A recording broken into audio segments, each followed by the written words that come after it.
Hello everybody, it's Peter with an I, S-T-A-W-A-R-T. And welcome to segment 44 of... I don't know, the Dark Tower, I guess? He bounced a few feet back into the air before coming to a rest on the lime green mat. The old coroner waddled out from the back room. So there must not have been one. There was no tag on Frank's toe. In fact, his shoes and clothes were still on. The coroner didn't realize Frank was wearing a latex mask and assumed that he was a burn victim. It struck him as a little odd that none of Frank's clothes were even slightly singed. The coroner figured that maybe he was so badly burned that all his clothes were torched off, and after stumbling out of the fire, he changed into something new and then choked on a chicken bone. The coroner was training an intern that night, and he was beginning to worry that they were running out of bodies to work with. And he hated just going through pictures in a textbook to describe the art of embalming. Frank here would serve as a great example.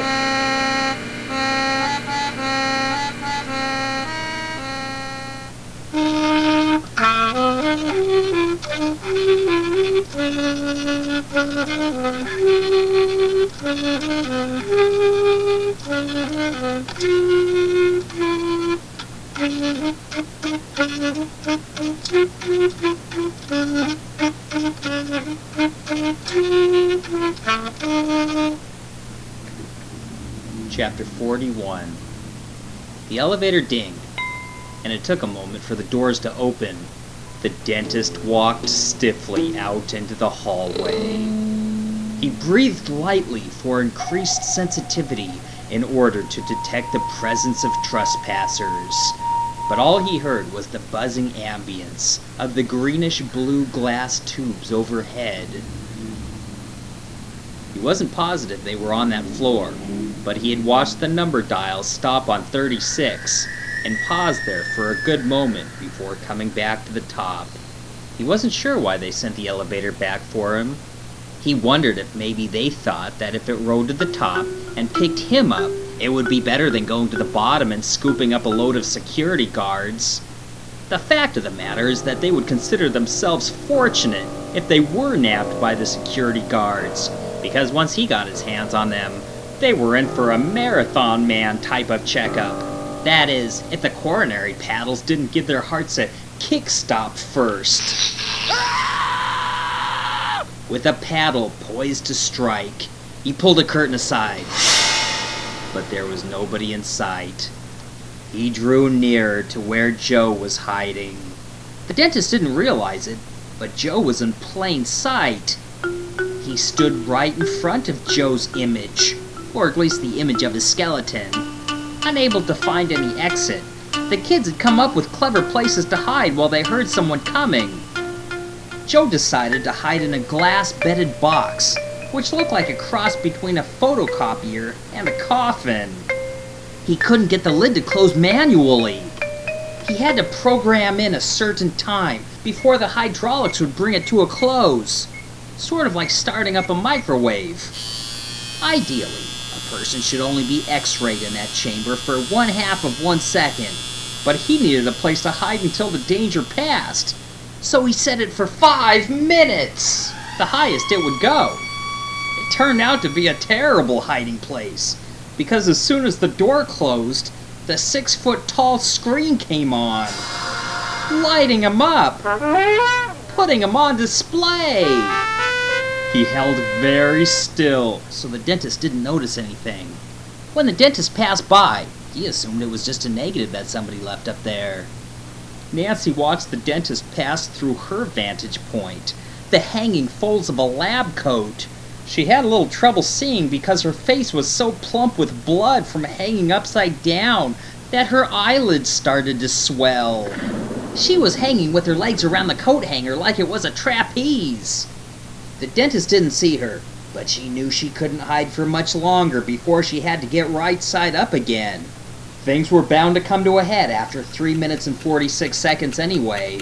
After T-minus 3 minutes 49 seconds, the little bell would ding, and the lid to the X-ray machine would float open, and their gig would be up. and their teeth would come out by means of electrolysis.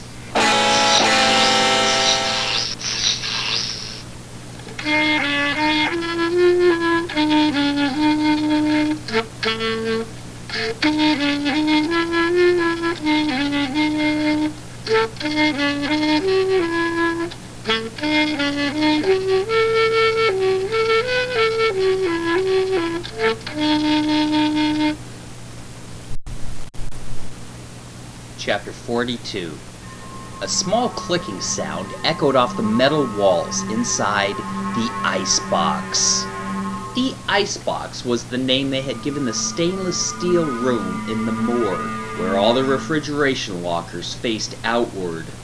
There was another click, and a thump, and the gummy rubber seal cracked away from the metal, and the portrait-sized locker door floated open.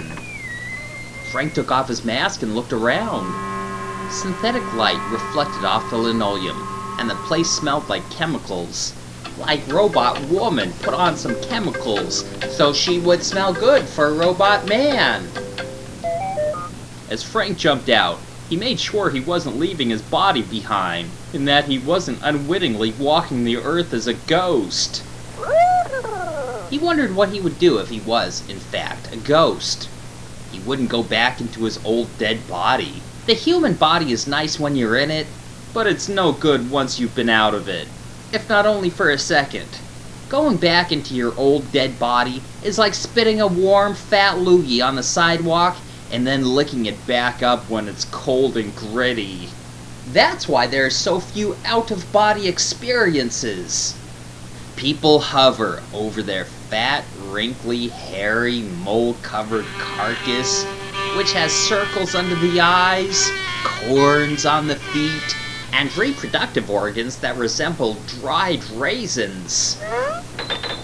And they wonder, do I honestly want to go back into that? Frank had trouble crawling out of the locker, which was 5 or so feet up from the floor. If he slipped and broke his neck, nobody'd ever know the difference, and he'd get processed just the same. Once on his feet, he quietly made his way to the next chamber. The walls, which were covered with either stainless steel or lime green ceramic tile, amplified the sounds he made. They also amplified the sounds that were coming. Frank quickly ducked through a doorway port, which was wide enough for gurneys to be wheeled in and out. He found himself in the embalming room.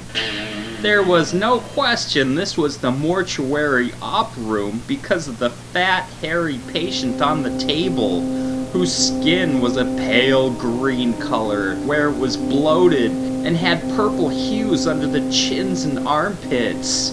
The most repulsive feature was the small, raisin-like feature that seemed to stare at him. There was really nowhere to hide in there. There were no windows, no accessible ventilation system grates, no cabinets big enough to fit inside. By the sound of steel doors and the type of conversation that could be heard, it was obvious that a security guard and the night shift coroner had found the latex mask and knew one of the suspected trespassers was in there. Frank knew their search would quickly lead to his arrest. He needed a place to hide. A good place. But where? When it comes to hide and go seek, sometimes the worst places are the best.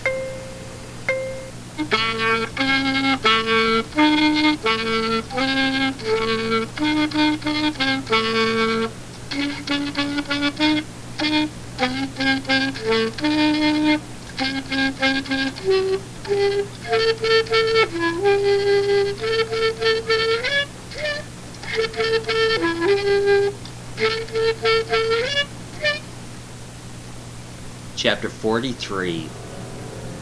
Despite his efforts to remain still, the skeleton on the screen itched its nose. Fortunately, the dentist just happened to have his back turned as he made his way out. Nancy watched, knowing that if he left before the automatic lid to the X-ray machine opened,